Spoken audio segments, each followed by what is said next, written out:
There was a table set out under a tree in front of the house, and the March Hare and the Hatter were having tea at it.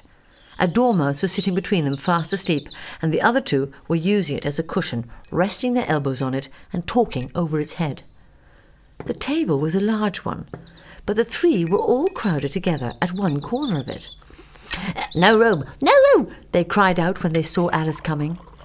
"There's plenty of room," said Alice indignantly, and she sat down in a large armchair at one end of the table. Started from his slumbers, Ahab, face to face, saw the Parsee, and hooped round by the gloom of the night, they seemed the last men in a flooded world. "I have dreamed it again," said he. "Of the hearses, have I not said, old man, that neither hearse nor coffin can be thine? And who are hearsed that die on the sea? But I said, old man, that ere thou couldst die on this voyage, 2 hearses must verily be seen by thee on the sea, the first not made by mortal hands, and the visible wood of the last one must be grown in America. Aye, aye, a strange sight that, Parsee, a hearse and its plumes floating over the ocean with the waves for the pallbearers. Ah, such a sight we shall not soon see." Perhaps Celia had never turned so pale before. The paper man she was making would have had his leg injured but for her habitual care of whatever she held in her hands. She laid the fragile figure down at once and sat perfectly still for a few moments. When she spoke, there was a tear gathering. "Oh, Dodo, I hope you will be happy." Her sisterly tenderness could not but surmount other feelings at this moment, and her fears were the fears of affection. Dorothea was still hurt and agitated. "It is quite decided, then?" said Celia in an awed undertone. "And Uncle knows?" "I have accepted Mr. Casaubon's offer. My uncle brought me the letter that contained it. He knew about it beforehand." After he had gone about 2 miles, Don Quixote perceived a large party of people who, as afterwards appeared, were some Toledo traders, on their way to buy silk at Murcia. There were 6 of them coming along under their sunshades, with 4 servants mounted and 3 muleteers on foot. Scarcely had Don Quixote descried them, when the fancy possessed him that this must be some new adventure, and he resolved to attempt as far as he could to imitate those passages he had read of in his books. So, with a lofty bearing and determination, he fixed himself firmly in his stirrups, got his lance ready, brought his shield before his breast, and planting himself in the middle of the road, stood waiting the approach of these knights-errant, for such he now considered and held them to be, and when they had come near enough to see and hear, he exclaimed with a haughty gesture, "All the world stand, unless all the world confess that in all the world there is no maiden fairer than the Empress of La Mancha, the peerless Dulcinea del Toboso." 8 or 9 years after the events narrated in the second part of this story, people noticed on the Boulevard du Temple and in the regions of the Château d'Eau a little boy, 11 or 12 years of age, who would have realized with tolerable accuracy that ideal of the gamin sketched out above, if, with the laugh of his age on his lips, he had not had a heart absolutely sombre and empty. This child was well muffled up in a pair of man's trousers, but he did not get them from his father, and a woman's chemise, but he did not get it from his mother. Some people or other had clothed him in rags out of charity. Still he had a father and a mother, but his father did not think of him, and his mother did not love him. He was one of those children most deserving of pity among all, one of those who have father and mother, and who are orphans nevertheless. Shall I compare thee to a summer's day? Thou art more lovely and more temperate. Rough winds do shake the darling buds of May, and summer's lease hath all too short a date. Sometime too hot the eye of heaven shines, and often is his gold complexion dimmed, and every fair from fair sometime declines, by chance or nature's changing course untrimmed. But thy eternal summer shall not fade, nor lose possession of that fair thou owest, nor shall death brag thou wanderest in his shade, when in eternal lines to time thou growest. So long as men can breathe or eyes can see, so long lives this, and this gives life to thee. I said that I would get him the file, and I would get him what broken bits of food I could, and I would come to him at the battery early in the morning. "Say, Lord, strike you dead if you don't," said the man. I said so, and he took me down. "Now," he pursued, "you remember what you've undertook, and you remember that young man, and you get home." Good night, sir," I faltered. "Much of that," said he, glancing about him over the cold, wet flat. "I wish I was a frog, or a eel." At the same time he hugged his shuddering body in both his arms, clasping himself as if to hold himself together, and limped towards the low church wall. As I saw him go, picking his way among the nettles and among the brambles that bound the green mounds, he looked in my young eyes as if he were eluding the hands of the dead people, stretching up cautiously out of their graves to get a twist upon his ankle and pull him in. Mr. Davis mentioned my name, and respectfully introduced me to him. I was much agitated, and recollecting his prejudice against the Scotch, of which I had heard much, I said to Davis, "Don't tell where I come from." "From Scotland," cried Davis roguishly. "Mr. Johnson," said I do indeed come from Scotland, but I cannot help it. I am willing to flatter myself that I meant this as light pleasantry to soothe and conciliate him, and not as any humiliating abasement at the expense of my country. But, however that might be, this speech was somewhat unlucky, for with that quickness of wit for which he was so remarkable, he seized the expression "come from Scotland," which I used in the sense of being of that country, and as if I had said that I had come away from it or left it, retorted, "That, sir, I find is what a very great many of your countrymen cannot help." As for Monsieur de Charlus, however much disdain his aristocratic pride might have inspired in him for what other people might say, how was it that a certain feeling of personal dignity and self-respect had not forced him to deny himself certain sensual pleasures, the only possible excuse for which would seem to be total insanity? With him, though, as with Jupien, the habit of separating morality from a whole category of actions, something which must happen in many other jobs too, incidentally, sometimes that of a judge, sometimes that of a statesman, and in many others as well, had no doubt been formed so long before that it had got worse from day to day, no longer asking the sense of morality for its opinion, to the point where this consenting Prometheus had allowed force to nail him to the rock of pure matter. A few days after she had talked to Ben Weatherstaff, Mary stopped to notice this, and there, on top of the wall, perched Ben Weatherstaff's robin redbreast, tilting forward to look at her. "Oh!" she cried out. "Is it you? Is it you?"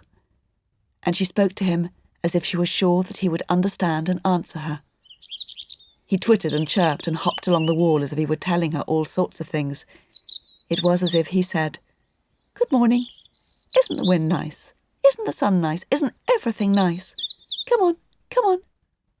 Mary began to laugh, and as he hopped and took little flights along the wall, she ran after him.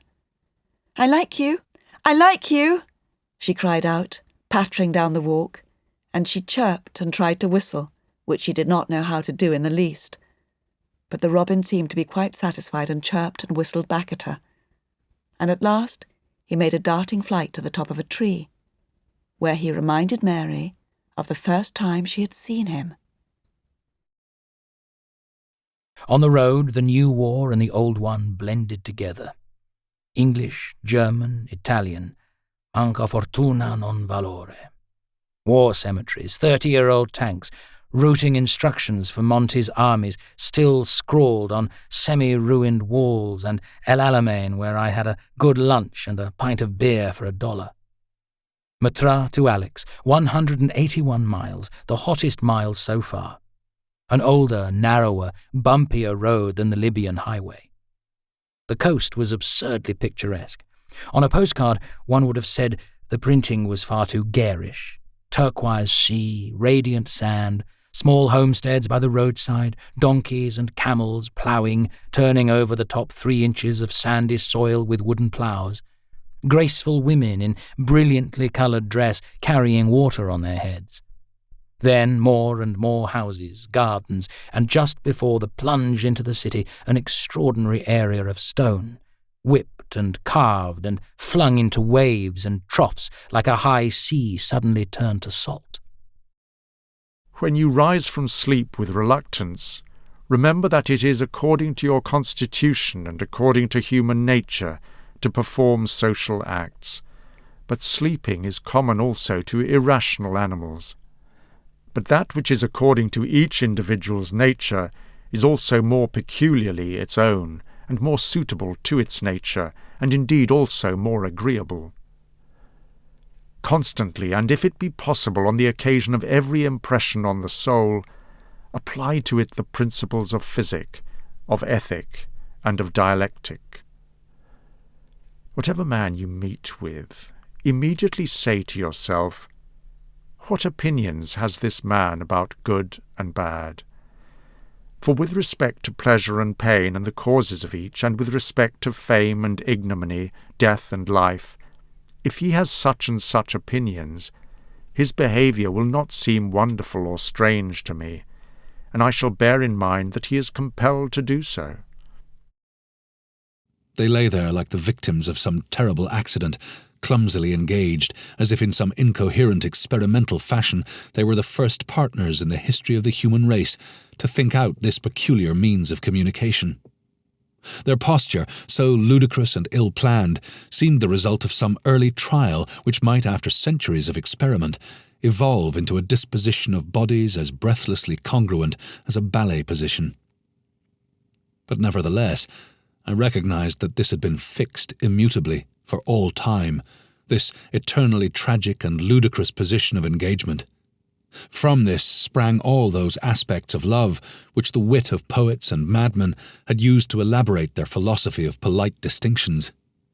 From this point, the sick, the insane started growing, and from here too, the disgusted and dispirited faces of the long-married tied to each other back to back, so to speak, like dogs unable to disengage after coupling.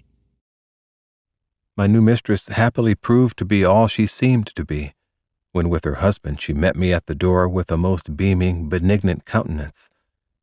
She was naturally of an excellent disposition, kind, gentle, and cheerful. The supercilious contempt for the rights and feelings of the slave, and the petulance and bad humor which generally characterized slave-holding ladies, were all quite absent from kind Miss Sophia's manner and bearing toward me. She had, in truth, never been a slaveholder, but had, a thing quite unusual in the South, depended almost entirely upon her own industry for a living. To this fact the dear lady no doubt owed the excellent preservation of her natural goodness of heart, for slavery can change a saint into a sinner and an angel into a demon.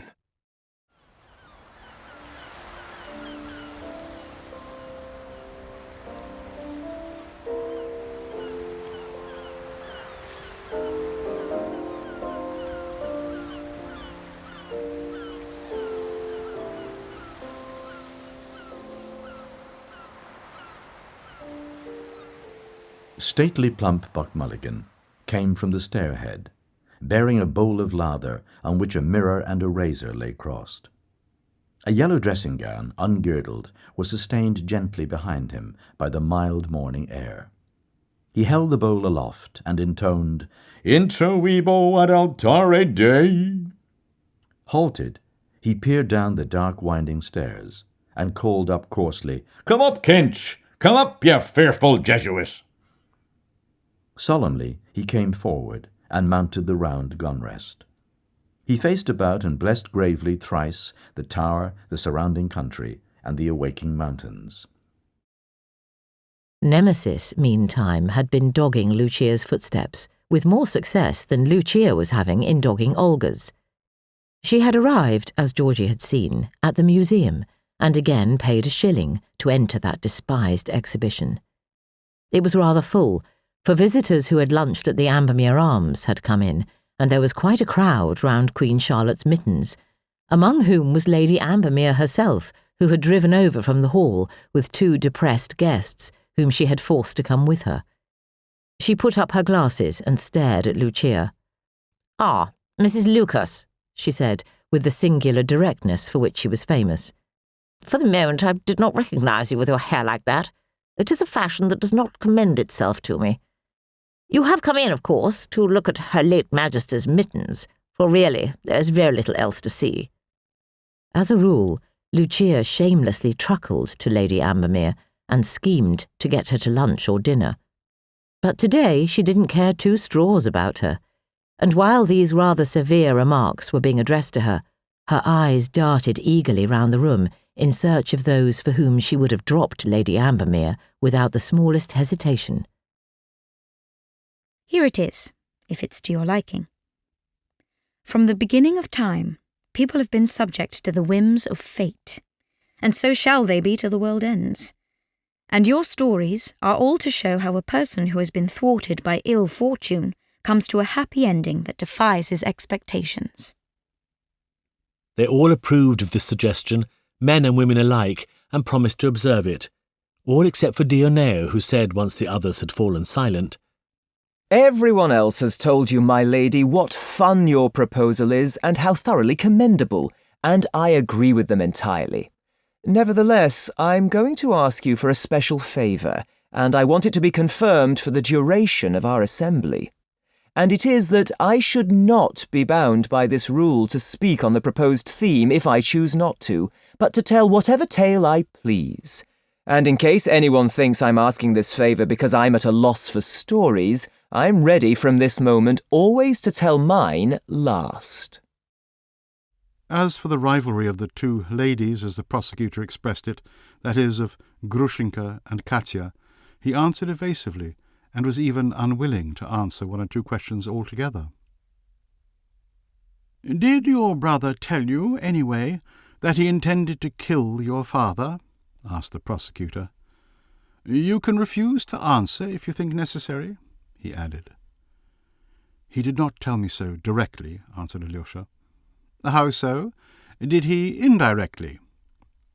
"He spoke to me once of his hatred for our father, and his fear that at an extreme moment, at a moment of fury, he might perhaps murder him." "And you believed him?" "I am afraid to say that I did. But I never doubted that some higher feeling would always save him at that fatal moment."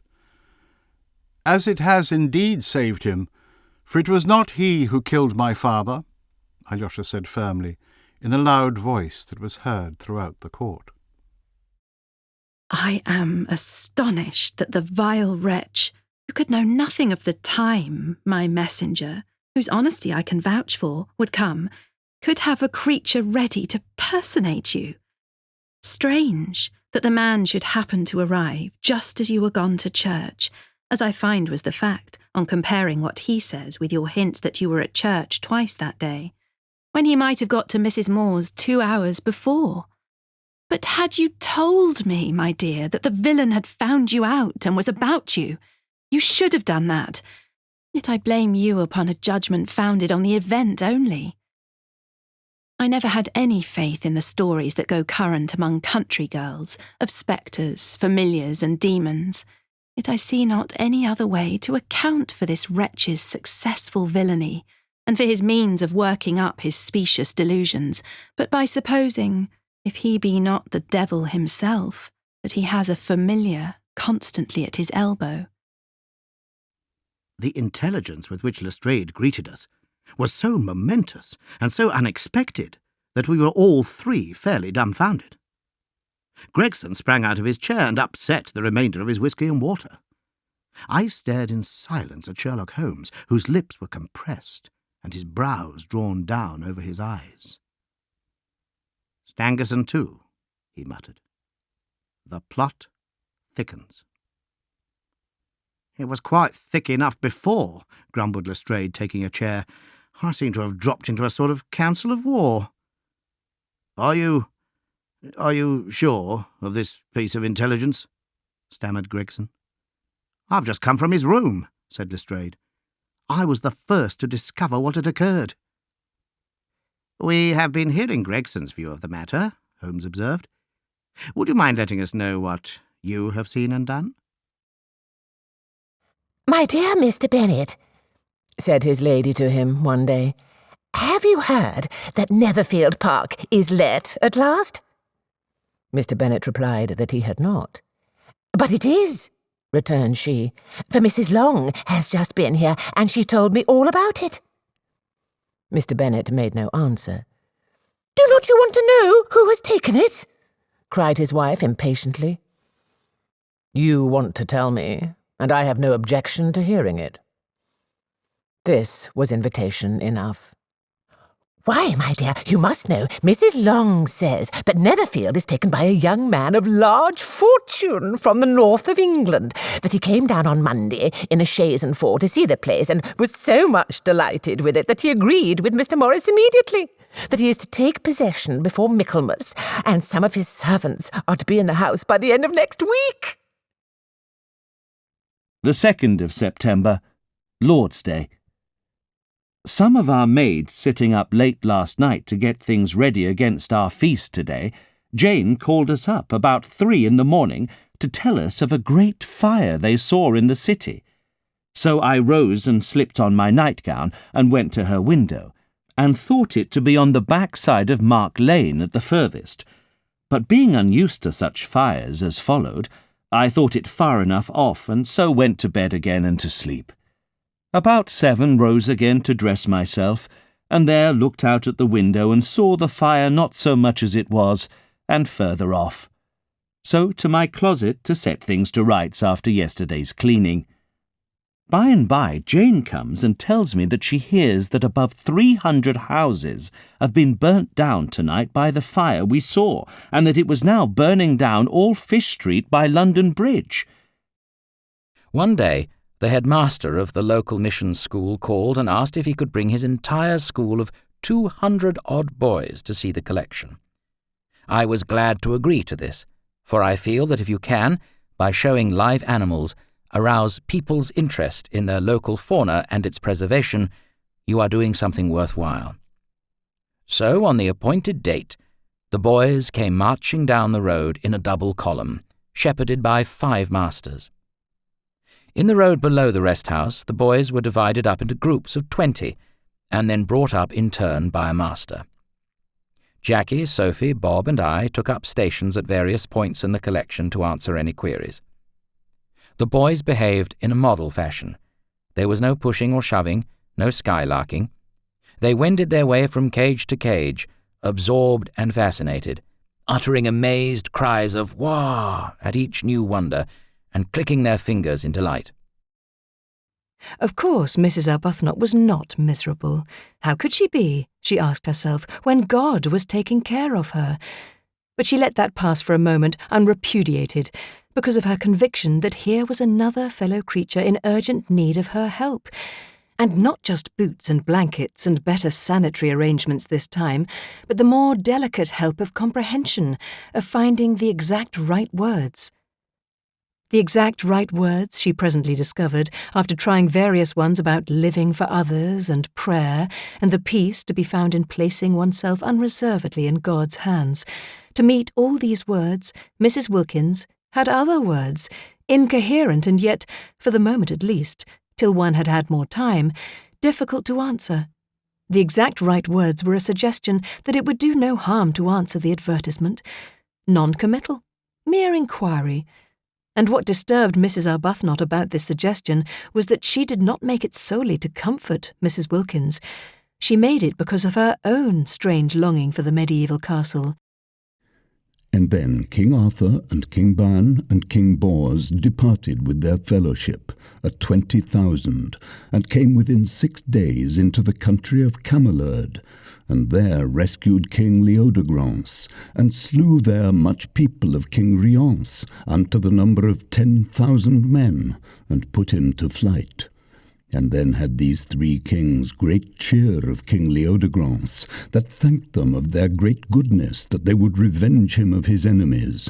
And there had Arthur the first sight of Guinevere, the king's daughter of Camelerd, and ever after he loved her. After they were wedded, as it telleth in the book. So briefly, to make an end, they took their leave to go into their own countries, for King Claudas did great destruction on their lands. Then, said Arthur, I will go with you. Justinian has been already seen in the various lights of a prince, a conqueror, and a lawgiver. The theologian still remains, and it affords an unfavourable prejudice that his theology should form a very prominent feature of his portrait. The sovereign sympathized with his subjects in their superstitious reverence for living and departed saints. His code, and more especially his novels, confirm and enlarge the privileges of the clergy, and in every dispute between a monk and a layman, the partial judge was inclined to pronounce that truth and innocence and justice were always on the side of the Church. In his public and private devotions, the emperor was assiduous and exemplary. His prayers, vigils, and fasts displayed the austere penance of a monk. His fancy was amused by the hope or belief of personal inspiration.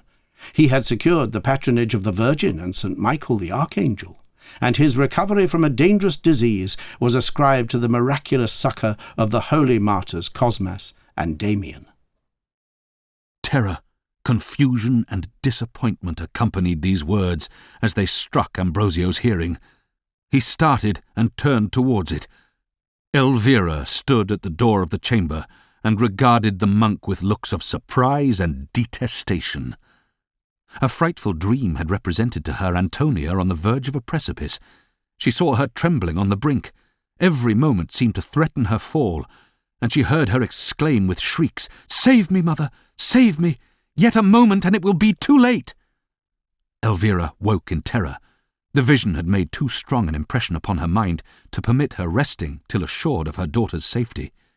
She hastily started from her bed, threw on a loose nightgown, and passing through the closet in which slept the waiting woman, she reached Antonia's chamber just in time to rescue her from the grasp of the ravisher. Resourceful Odysseus then answered her and said, O Queen, it would be hard to tell the story of my miseries from start to finish. Heavenly gods have given me so many. But in answer to what you have asked me, I can tell you this. There is an island called Ogygia far off in the sea. A cunning, fearful goddess lives there, fair-haired Calypso, Atlas's daughter. None of the gods associates with her, nor any mortal men. But one of the gods led me in my misfortune to her hearth. I was alone, for Zeus had struck my ship with his bright lightning bolt and shattered it, right in the middle of the wine-dark sea. All my other fine companions perished there, but I clung to the keel of my curved ship and drifted for 9 days. The 10th black night, gods brought me to Ogygia, the island where that fair-haired, fearful goddess lives. I mean, Calypso. Westmoreland House, Kensington, August the 14th, 1846. Dear Mr. Pendrell, the date of this letter will show you that the last of many hard partings is over. We have left Combe Raven. We have said farewell to home. I have been thinking seriously of what you said to me on Wednesday, before you went back to town. I entirely agree with you that Miss Garth is more shaken by all she has gone through for our sakes than she is herself willing to admit, and that it is my duty for the future to spare her all the anxiety that I can on the subject of my sister and myself. This is very little to do for our dearest friend, for our second mother. Such as it is, I will do it with all my heart. To the dread rattling thunder have I given fire, and rifted Jove's stout oak with his own bolt. The strong based promontory have I made shake, and by the spurs plucked up the pine and cedar.